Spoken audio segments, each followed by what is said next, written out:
नुकताच वृद्धेश्वर या ठिकाणी हे नवनाथांचं खूप मोठं प्राचीन ठिकाण आहे. या ठिकाणी शिवपंचायतन याग झाला. या यागाचं सर्व काम आणि पुढाकार घेऊन करणारे श्रीयुत पोतनीस हे विरारला राहतात. आज अनायासे त्यांची भेट झाली आणि भेट झाल्यानंतर त्यांच्याशी जे काही बोलणं झालं हे तुमच्यासमोर आणल्याशिवाय मला राहवत नाही. तेव्हा आपण या बोलण्याला प्रस्तुत होऊया. सोबत आहेत श्रीयुत पोतनीस. नमस्कार, मी अरविंद आठले. नेहमीप्रमाणे तुमच्यासमोर एक मोठे पाहुणे मी आज आणणार आहे.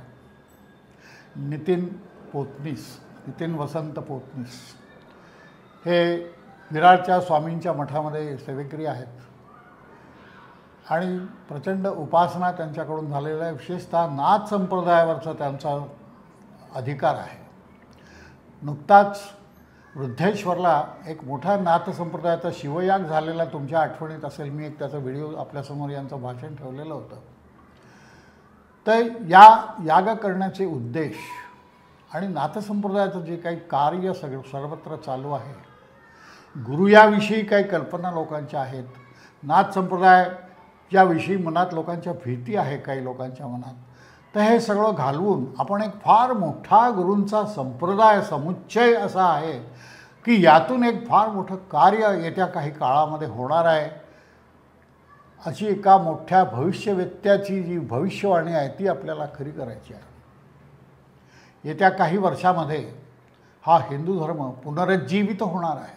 त्यातले भेदाभेद जे आहेत, स्त्री पुरुष असो किंवा इतर धार्मिक भेदाभेद असो, हे सगळे जाऊन यच्चयावत लोक उपासनेला लागतील आणि राष्ट्राची त्यामुळे प्रगती होईल. हे लोक एकत्र येतील अशा भूमिकेतून मी यांचा परिचय करून घेतला. हे विरारच्या मठामध्ये यांचं काम झालेलं आहे पुष्कळसं, हे मी तुम्हाला सांगितलं. बाकीचं डिटेल माहिती जी काय आहे ते स्वतःच ते सांगतील. तसे हे बॅचलर ऑफ फाईन आर्ट्स आहेत, शिल्पकार आहेत. जे स्कूल ऑफ आर्ट्समध्ये शिक्षण, ग्रॅज्युएशन शिल्पकलेमध्ये त्यांचं झालेलं आहे आणि अनेक ठिकाणी त्यांची शिल्प आहेत. तर यासंबंधी आणि इतर सर्व माहिती मी त्यांना विनंती करतो की त्यांनी आपला बाकीची ओळख करून द्यावी आणि आपलं कार्य काय तुमचं चालू आहे त्याची ओळख करून द्यावी.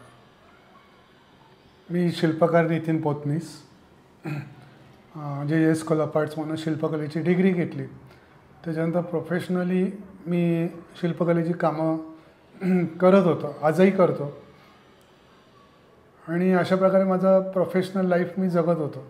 पण अगदी लहानपणापासून मला भक्तिमार्गाची आवड होती, अध्यात्माची आवड होती. त्याच्यातूनच मी नाथ भक्तीकडे वळला गेलो. नवनाथ भक्तिसार हा जो ग्रंथ आहे, नाथपंथाचा मार्गदर्शन करणारा 40 अध्यायाचा तो एक ग्रंथ आहे. त्याची बरीच पारायणं झालेली आहे माझी आणि तो ग्रंथ वाचताना आपल्याला नाथपंथाची बऱ्याच अंशी ओळख होते, माहिती होते. त्याच्यामुळे मी तशा प्रकारे वाचत गेलो. त्यांचे पारायणं, कित्येक पारायणंही झाली आणि असं एक जे गूढ वातावरण, म्हणजे गूढ अनुभव जे असतात ना, हे आनंददायी जे अनुभव असतात ते मी स्वतः अनुभवले आहेत हे पारायण करताना वगैरे. आणि अशा प्रकारे माझी आध्यात्मिक वाटचाल आजपर्यंत चालू आहे. तर हा जो आपण यज्ञ केला याचे काय उद्दिष्ट होते आणि त्याची पार्श्वभूमी काय होती मागच्या? तर नवनाथ भक्तिसारमध्ये 23व्या अध्यायामध्ये या यज्ञाची सर्व माहिती आहे. 23व्या अध्यायामध्ये मच्छिंद्रनाथांनी गोरक्षनाथांना सांगितलं की मला भव्य दिव्य असा एक यज्ञ करायचा आहे. त्याच्यात सर्व देवतांना तू बोलव, सर्वांना बोलव, पाताळातल्या नागदेवतांना बोलव, पृथ्वीवर असलेले त्यावेळेचे जे राजे महाराजा त्या सगळ्यांना बोलव आणि असा भव्य दिव्य यज्ञ सोहळा आपण करूया. म्हणजे हा वृद्धेश्वर म्हणजे गर्भगिरीच्या पायथ्याशी असलेलं, त्याच्या कुशीत असलेलं हे गाव आहे. तर त्या ठिकाणी या गुरुशिष्याचा संवाद होतो. मग गोरक्षनाथ या गर्भगिरीच्या टोकावर चढतात आणि स्वतःच्या सामर्थ्यावरती पूर्ण गर्भगिरी सोन्याचा करतात. कारण एवढा मोठा यज्ञ करायचा म्हटल्याने त्याला भांडवल हे लागणार, पैसा अडका लागणार. आणि त्याच्यानंतर त्यांनी कुबेराला बोलवून घेतलं आणि कुबेराला सांगितलं तू सगळं नियोजन कर आणि अशा प्रकारे आपल्याला हा सोहळा करायचा आहे. मग त्याच्यानंतर तर तसं सगळं नियोजन झालं आणि तो अतिभव्य असा तो सोहळा झालेला आहे. गोरक्षनाथांनी म्हणजे मच्छिंद्रनाथांच्या आज्ञेने तो सोहळा संपन्न केला. त्या सोहळ्यामध्ये सर्व देव आले, त्याच्याबरोबर 9 नाथ आणि 84 सिद्ध वगैरे असे सगळे एकत्र येऊन हा सोहळा झालेला आहे. हे ह्या सोहळ्याचं वेगळेपण अप्रूप आहे. हा सोहळा साधारण 9व्या शतकात झालेला आहे, म्हणजे येशू ख्रिस्ताच्याही जन्माच्या अगोदर. त्याच्यामुळे एखाद्या वेळेस त्याचे पुरावे आपण मिळू शकतील नाही शकतील, पण आपल्या वेगवेगळ्या धर्मग्रंथांमध्ये वगैरे किंवा नवनाथ भक्तिसारख्या ग्रंथांमध्ये मिळतात.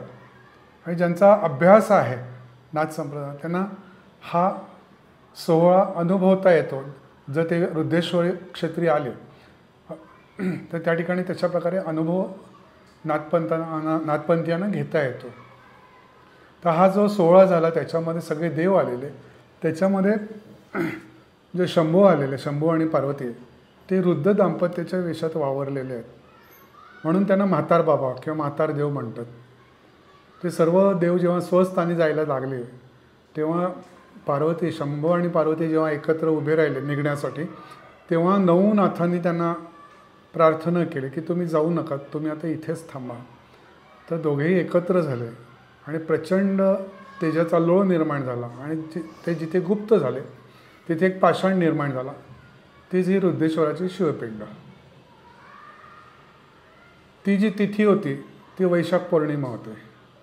शंभू आणि पार्वती गुप्त झाले, ती तिथी जी होती ती वैशाख पौर्णिमा होते.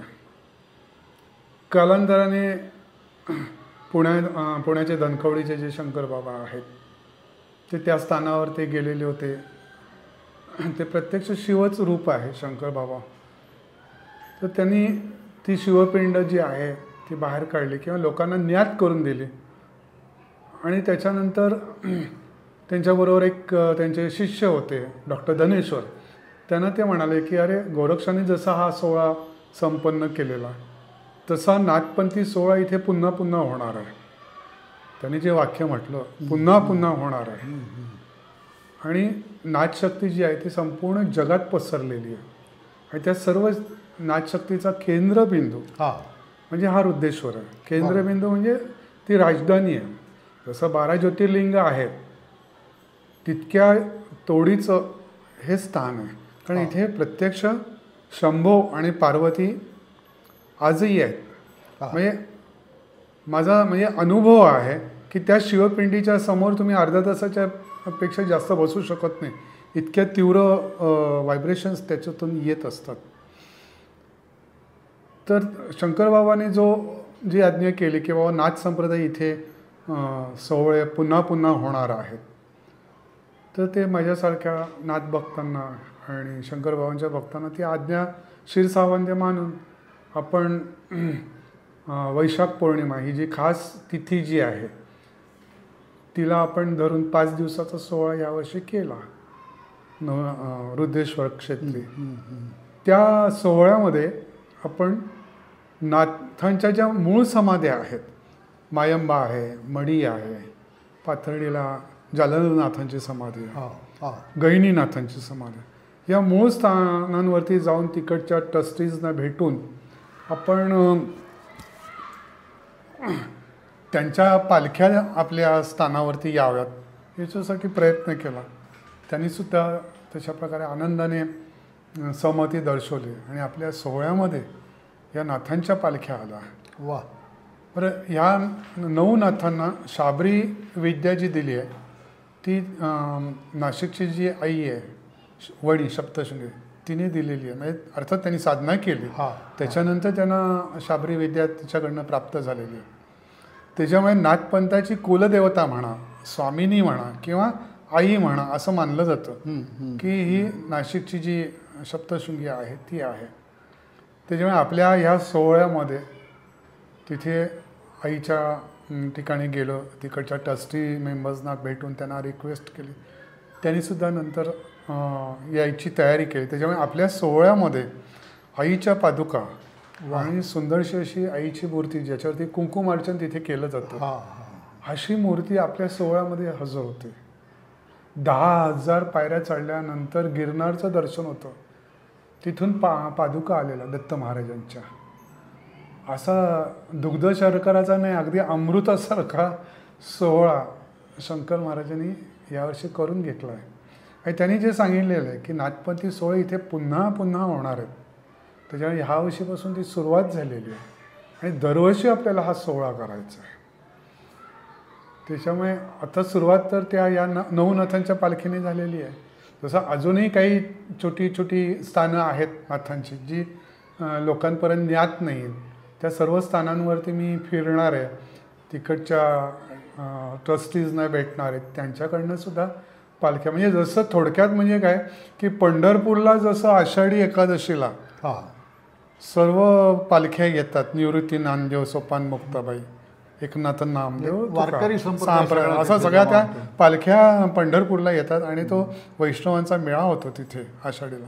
तसा मेळावा, शैवांचा मेळावा, नाथपंथी मेळा आपल्या वृद्धेश्वरला व्हावा ह्याच्यासाठी मी धावपळ करणार आहे. म्हणजे दत्त संप्रदाय, नाथ संप्रदाय आणि वारकरी संप्रदाय अशा तिघांचं त्या ठिकाणी तिनो म्हणजे संगम म्हणतात ना, असं आपल्याला करायचं. म्हणजे लोकांमध्ये ना बऱ्याच असं गैरसमज आहे. दत्त संप्रदायाचा आणि वारकरी संप्रदायाचा काय संबंध असाही प्रश्न काही जण विचारतात. मग काय गहिनीनाथ जे होते त्यांच्याकडूनच निवृत्तीनाथ हा संप्रदाय आलेला, वारकरी संप्रदाय पुढे चालू झालेला आहे. तर ह्या काही गोष्टी लोकांसाठी क्लिअर होणं आवश्यक आहे. अगदी जरूर. त्यांच्या मनात जे काही गैरसमज आहेत नाथ संप्रदायाविषयी म्हणा, भीती आहे नाथ संप्रदायाविषयी, तसं नाही आहे. नाथ संप्रदाय हा प्रेमाचा संप्रदाय आहे की तो दत्त संप्रदायात दत्तानी त्यांना दीक्षा देऊन नाथ उत्पन्न झाला. 9 जणांना दत्त महाराजांनी दीक्षा दिलेली आहे. पूर्ण नाथ लेवलला आणण्यासाठी दत्त महाराजांची शक्ती त्याच्या 9 नाथांच्या पाठीशी होती. बरोबर. म्हणजे प्रत्येक देवताने त्यांना आशीर्वाद, 9 नाथांना आशीर्वाद दिलेला. आता तिकडे एक गुहा आहे. तर जेव्हा हा सोहळा संपन्न झाला त्यावेळेला गहिनीनाथांना गोरक्षनाथांनी त्याच गुहेत बसवलेलं आणि त्यांना मंत्रदीक्षा दिली आणि त्यांना सांगितलं मी येईन आणि तुला घेऊन जाईन. 12 वर्षानंतर ते आले. पण त्यांच्याबरोबर नाशिकची सप्तशृंगी थांबलेली आहे. त्याच्यामुळे त्या गुहेमध्ये तिचं जागृत स्थान आहे. या वृद्धेश्वरच्या जवळ असलेली ती गुहा आहे की जिथे ती आजही आहे. जसं इथे वृद्धेश्वरला शंभू आहेत तसं त्या तिथे आई थांबलेली आहे. म्हणजे त्याही स्थानावरती सेवा करायची इच्छा आहे. आणि वृद्धेश्वर हे अतिशय निसर्गरम्य फार सुंदर ठिकाण आहे की तसंही लोकांनी तिथे गेलं पाहिजे. म्हणजे आपला 5वा दिवस होता त्यावेळेला म्हणजे असं पक्षी विचित्र आवाजात ओरडायला लागले, माकडं. मग तिकडचे जाणकार म्हणायला लागले की आता आणखीन जंगलात कुठे जाऊ नका, म्हणजे बिबटे आलेले आहे त्याच्यामध्ये. म्हणजे खरोखर एक मजेशीर गोष्ट असं की आपला पूर्णाहुती चालू असताना एक वानरराज आतमध्ये आले. एरवी तिथे वानरांचा नुसता सुळसुळाट असतो, पण त्या वानराने काही म्हणजे मरकट लीला केल्या नाहीत. एका माणसाच्या खांद्यावर ते शांतपणे बसलेले आहे. आपल्याकडे त्याचे फोटोग्राफ्स आहेत, त्याचे व्हिडिओज आहेत. आणि पूर्णाहुती झाल्यानंतर अगदी शांतपणे काही म्हणजे इतकी फळं होती तिथे, कोणत्याही फळाला हात लावला नाही, कोणत्याही प्रकारची नासधूस केली नाही. पूर्णाहुती झाल्यानंतर जसा तो आला तसाच तो निघूनही गेला. म्हणजे निसर्गसुद्धा आपल्या याला रिस्पॉन्स देतो हे आम्ही अनुभवलं त्या तिथे. हे जे गोरक्षनाथांनी जो सोहळा केला त्याच्या पाठीमागे एक विशिष्ट अशा व्हायब्रेशन्स ह्या असल्याच पाहिजेत.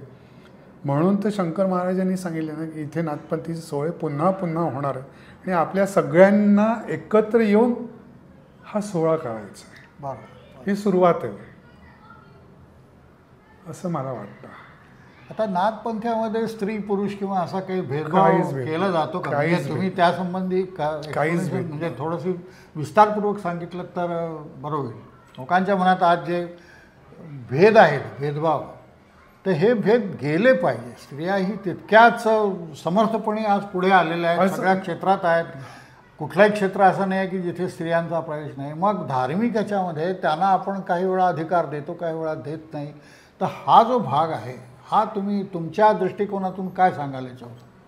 आता नवनाथ भक्तिसारमध्येच तो एक किस्सा आहे की जालंधरनाथांची दीक्षा त्या राणीने घेतली आणि तिने जालंधरनाथांना प्रार्थना केली की माझ्या मुलाला पण तुम्ही दीक्षा द्या आणि त्याला पण ज्ञानी होऊ देत, त्याला सगळ्या याची माहिती. तर ते पूर्ण म्हणजे ज्ञानी असल्या कारणाने ते म्हणाले की मी दीक्षा देऊन, कारण तुझ्या मुला तो राजा असल्या कारणाने त्याची वृत्ती जी आहे ती राजस आहे आणि मी हा असा योगी असल्या कारणाने मी जे काही सांगतो ते त्याला लक्षात येणार नाही, पण माझा शिष्य इथे येणार आहे आणि तो त्याला दीक्षा देईल. अच्छा. त्याच्यानंतर पुढचा टप्पा आहे की ते जालंधरनाथ तिथे त्या राज्यात थांबतात. म्हणजे बरेचदा नाथांचं जे मुक्काम असतो तो गावच्या बाहेर स्मशानातच असायचा, कारण त्यांची जी साधना असते ती शिवसाधना असते आणि शिवसाधना ही बरेचदा स्मशानातच केली जाते. त्याच्यामुळे जालंधरनाथांचा सुद्धा जो साधना असायची ती बाहेर असायची वगैरे. तर त्याच्यानंतर मग मच्छिंद्रनाथ आपले कानिफनाथ त्या शोधत शोधत येतात.